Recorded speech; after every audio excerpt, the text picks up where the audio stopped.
Have you had a situation where you don't feel pretty, but people sincerely call you beautiful? Or you know a very attractive friend, but they don't actually like themselves? So why does that happen, and how do we see ourselves? Well, scientifically, we do see ourselves better than we actually are. For example, Nicholas Epley and Erin Whitchurch did a research where they took photos of study participants and then edited those pictures into more and less attractive versions.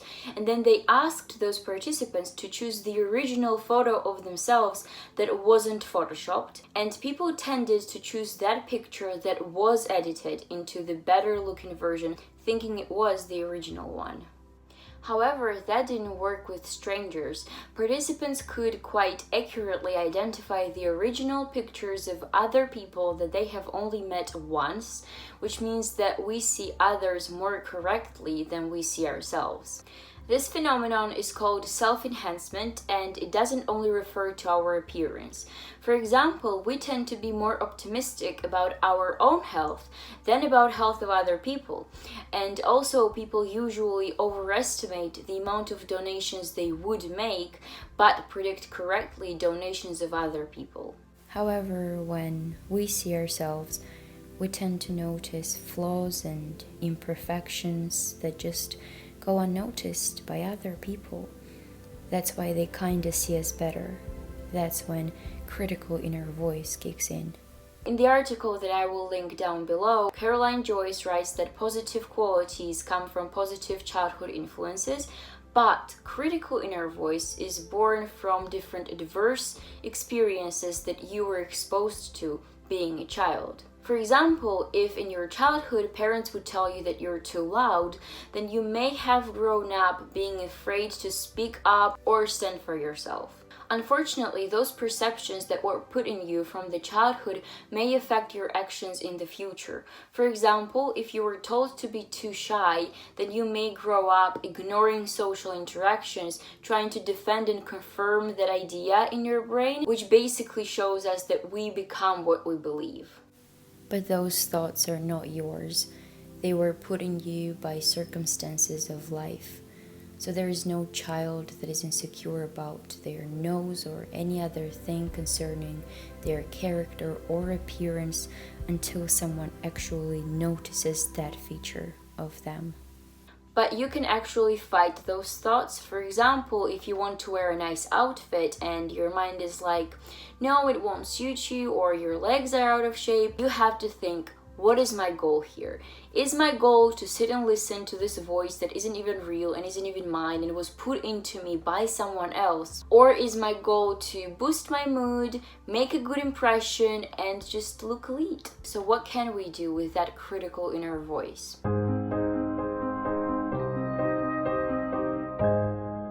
Instead of saying, I'm too shy or I'm too skinny, you should say, you're shy, you're skinny. And that's how you show your mind that these ideas are not yours, but were put in you by other people. That odds are we're struggling with those same thoughts themselves.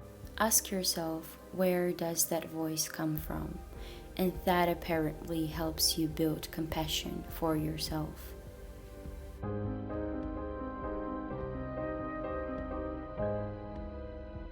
No one's interested or your opinion doesn't matter, you should answer, my thoughts, my ideas are worthy, are needed, are valued, and they do count, and they are important. For example, how you sit quietly in class, even when you know the correct answer.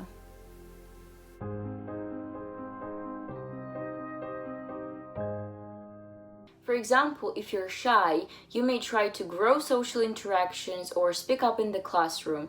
However, with that comes anxiety and fear, because these ideas are so deeply embedded in our mind that we actually feel comfortable around them. We think they defend us. But the real question is, why do we like ourselves in a mirror more than we like ourselves in a photo? And the answer to that is that you see your appearance mostly through the mirror. In the morning, in the afternoon, that picture of you is the most familiar one.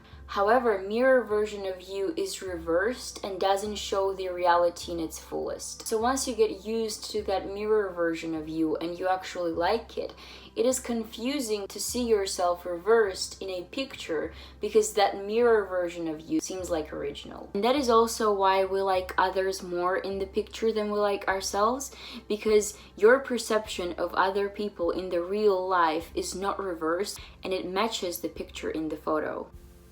Beauty is very subjective. It is different for everyone, just like time. For someone, it might trail, and for someone, it might fly. So, others' perception of you doesn't determine you, and so does not your appearance. You are more than that if you believe that you are.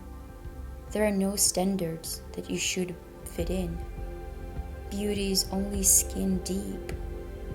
Your worth should be coming from within.